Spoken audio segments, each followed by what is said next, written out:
গাইবান্ধায় দুর্বৃত্তদের ছুরিকাঘাতে auto bike চালক নিহত ও অটো ছিনতাইয়ের ঘটনার দায়ী দুষ্কৃতকারীদের দ্রুত সময়ের মধ্যে গ্রেফতার এবং দৃষ্টান্তমূলক শাস্তির দাবিতে গাইবান্ধায় মানববন্ধন ও রাস্তা অবরোধ করে বিক্ষোভ মিছিল অনুষ্ঠিত হয়েছে।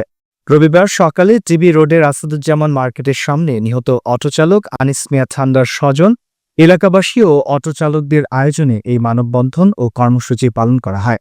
মানববন্ধনে বক্তব্য রাখেন নিহত ঠান্ডার ছোট বোন হেনা আক্তার, স্ত্রী কবিতা বেগম, মেয়ে আর্নিকা ও ছেলে প্রাণত্তা, শ্রমিক নেতা রেজাউল নবী রাজু, আব্দুর রহমান শেখ, আব্দুল ওয়াহাব, রাজা মিয়া, জাহাঙ্গীর আলম মামুন মিয়া সহ আরো অনেকে।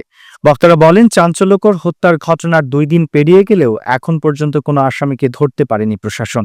ক্ষোভ প্রকাশ করে বক্তারা দ্রুত সময়ের মধ্যে হত্যাকারীদের গ্রেফতার ও দৃষ্টান্তমূলক শাস্তি, ফাঁসির দাবি জানান।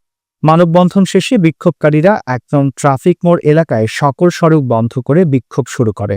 পরে সদর থানার অফিসার ইনচার্জ শাহিনুল হক তালুকদার উপস্থিত হয়ে আসামিদের দ্রুত গ্রেফতারের আশ্বাস দিলে বিক্ষুব্ধরা অবরোধ কর্মসূচি তুলে নেয়। উল্লেখ্য, গত বৃহস্পতিবার রাত প্রায় 1:30টার দিকে গাইবান্ধা শহরের স্টেডিয়াম সংলগ্ন সড়কে দুর্বৃত্তের ছুরিকাঘাতে আনিস মিয়া ঠান্ডা 37 নিহত হন।